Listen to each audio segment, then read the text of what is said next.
Good morning to you all. Today's morning Hukamnama from Shri Darbar Sahib Amritsar is by Shri Guru Amar Das Ji in Rag Sorat Ang 645 of Shri Guru Granth Sahib Ji. Let's read it, understand so that we can implement in our day-to-day life.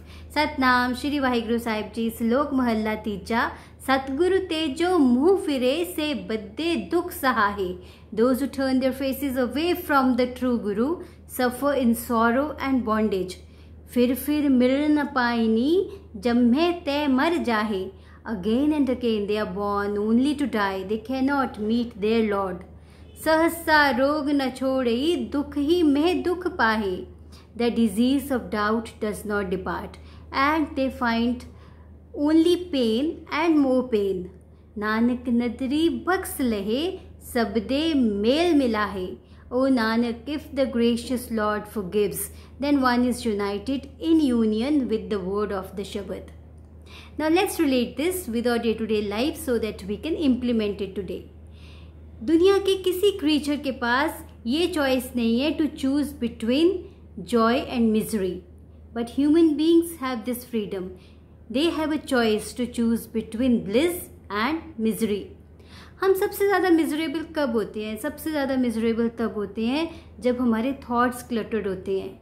करना कुछ है, कर कुछ रहे होते हैं, सारा दिन टाइम ही मैनेज करते रहते हैं, जबकि वो तो माइंड मैनेजमेंट है. इम्पॉर्टेंट कुछ होता है पर जो इम्पॉर्टेंट है उसकी तरफ फोकस नहीं करते और बाकी सारे काम कर रहे होते हैं. और फिर उसके बाद सफरिंग को हम लेके बैठ जाते हैं. फिर हमें समझ नहीं आती कि लाइफ की जो डायरेक्शन है वो क्या है, जाना किस तरफ है, जा किस तरफ रहे होते हैं. And ultimately we become the confuse mass of protoplasm. So अब इस चीज़ को इस तरह से समझिए कि हमारे सारे थॉट्स उस टाइम सॉर्ट आउट हो जाते हैं जब कोई इमरजेंसी आती है. मान लो कोई हेल्थ में इमरजेंसी आ गई, सारा कुछ छोड़ के हम उस इमरजेंसी को डील करते हैं बिकॉज उस टाइम वो जो उसको हेल्थ इमरजेंसी को डील करना हमारे लिए सबसे ज़्यादा इम्पॉर्टेंट होता है. या फिर किसी आपके प्रोजेक्ट में कोई इमरजेंसी आ गई, या आपके किसी काम में कोई इमरजेंसी आ गई, या घर पे एकदम से गेस्ट आ गए, उनको अटेंड करने की कोई इमरजेंसी आ गई, तो उस टाइम जो है सारा का सारा फोकस हमारा उस तरफ लग जाता है. Because at that point of time that is the most important thing that should be dealt with. So do we wait for the emergencies to happen? Why not to manage the life on the regular basis? तो उसकी एक की है. उसकी की है कि जो थॉट्स हैं वो तो एक मशीनरी है, वो तो चलते रहेंगे. आप क्या देख रहे हो, क्या सुन रहे हो, क्या सोच रहे हो, क्या कैसे चीज़ों को परसीव कर रहे हो, उस हिसाब से आपके थॉट्स बनते हैं और उसका आपका उन पे कोई कंट्रोल भी नहीं होता. So why not to give any importance to those thoughts and only focus on what is important to you. So this is the biggest key. Because अगर वो कहते हैं कि जैसे मेडिटेशन से माइंड को स्टॉप कर दो, आप क्या हार्ट को स्टॉप कर लोगे? आप लिवर को स्टॉप कर लोगे? किडनी के फंक्शन को स्टॉप कर लोगे? That is not possible. और अगर करने की कोशिश करोगे तो you know what will happen. इस तरह से आप माइंड को कैसे स्टॉप कर सकते हो?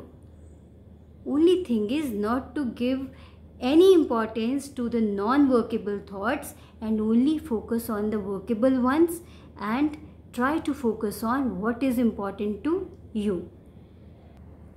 सो mind should not be telling you its stories all the time. Rather you should tell the story that you want to tell. Otherwise it will be a nuisance. So the key is that only to focus on what is important to you by not giving much importance to the non-workable thoughts. So this is the game.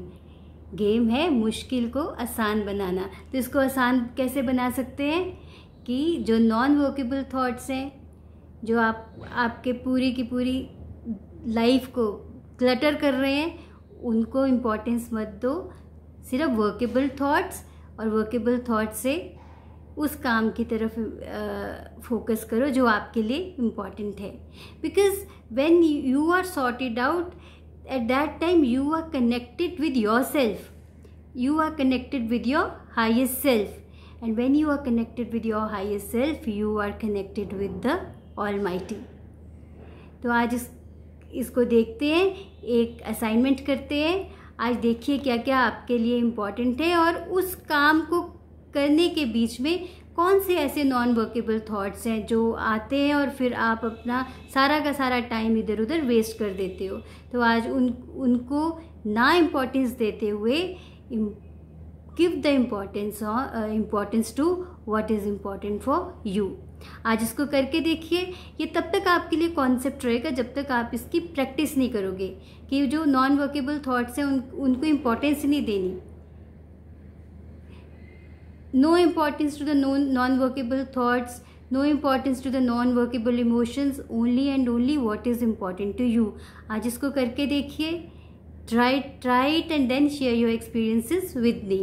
Take care, be happy, be balanced. Bye bye.